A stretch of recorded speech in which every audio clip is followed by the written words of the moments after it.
Semua orang ya, kalau lagi sangbrut, jangan merugikan orang lain. Semoga kita semua dilindungi ya dari kelakuan-kelakuan Syaitonir Rojim Dajjal.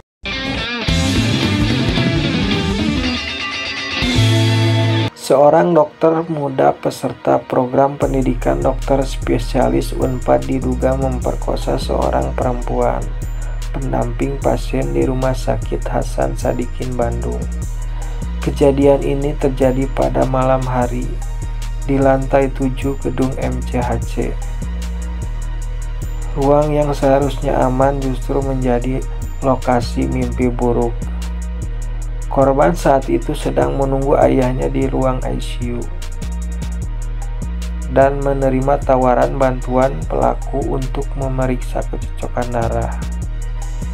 Ia diajak ke ruangan sepi, diminta ganti pakaian dan diberi obat penenang. Saat tidak sadar, korban diduga menjadi korban pemerkosaan. Hasil visum menunjukkan adanya sperma memperkuat dugaan kekerasan seksual. Kasus ini viral di media sosial dan memicu kemarahan publik. Pihak Unpad dan RS menyatakan akan mengawal proses hukum secara tegas dan transparan. Tapi publik bertanya, masih amankah rumah sakit bagi pendamping pasien? Apakah etika profesi masih dijunjung oleh calon dokter kita? Buset, itu seorang dokter loh. Dokter, tapi bisa-bisanya kelakuannya kayak gitu. Padahal mereka itu udah disumpah loh. Buat kalian yang belum tahu kasusnya, sini gue jelasin. Jadi ayah si korban ini masuk rumah sakit dan butuh transfusi darah. Terus masuklah si dokter ini, si dokcap, dokter.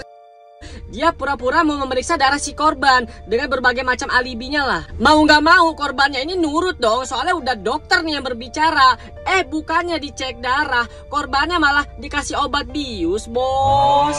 Abis itu diehem-ehem. Setelah beberapa jam korbannya kebangun nih. Terus ketika dia kebangun, dia ngerasa sakit di bagian tangan sama di bagian memsky. Korbannya curiga nih, kenapa gue sakit-sakit begini. Terus langsung visum. Setelah hasil visumnya keluar, bener aja, di dalam memsky-nya ada yang teriak, "Ayah, ayah." Ini sungguh-sungguh sangat membagongkan ya. Semoga aja si dokcap ini dihukum seberat-beratnya ya. Kayaknya di setiap instansi pasti ada oknumnya nggak sih?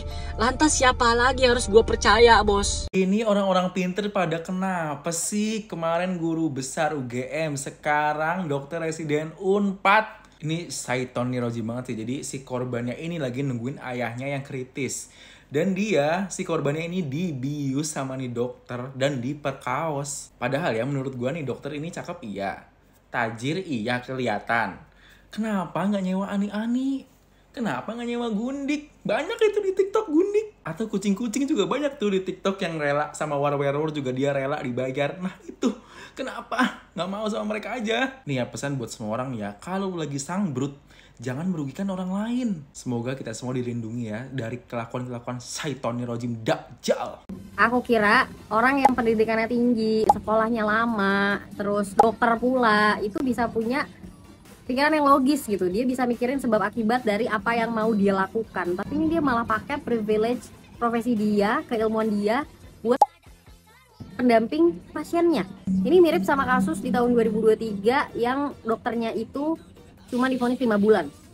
Kejadiannya itu di Palembang di akhir 2023. Waktu itu ada pasien laki-laki ditemenin sama istrinya yang lagi hamil, itu mau terapi di salah satu rumah sakit dan ditangani sama dokter MY, yaitu dokter ortopedi.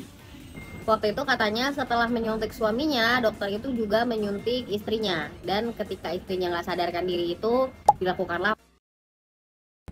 Terus kok bisa cuma divonis 5 bulan? Ya sebenarnya aku percaya sih hasil pengadilan itu udah mempertimbangkan banyak hal. Tapi salah satu statement kuasa hukumnya pelaku yang keluar di media adalah katanya yang disuntikan itu vitamin, dan vitamin itu diberikan justru dari rekomendasi suaminya. Karena si istrinya itu dibilangnya, dia belum pernah suntik vitamin kok dok, jadi kasih dia juga aja suntik vitamin ini. Sama ada beberapa penyangkalan adegan. Jadi istilahnya kayak korbannya itu bilang ABCDE misalnya, tapi si pelakunya bilang enggak kok BCD enggak dia lakukan, kayak gitu-gitulah. Dia divonis 5 bulan penjara dengan masa percobaan 1 tahun Jadi sebenarnya dia nggak di penjara, tapi dalam 1 tahun itu kalau misalnya dia melakukan tindakan kriminal lain baru dia di penjara selama 5 bulan. Aku lebih ke nggak habis pikir aja sih.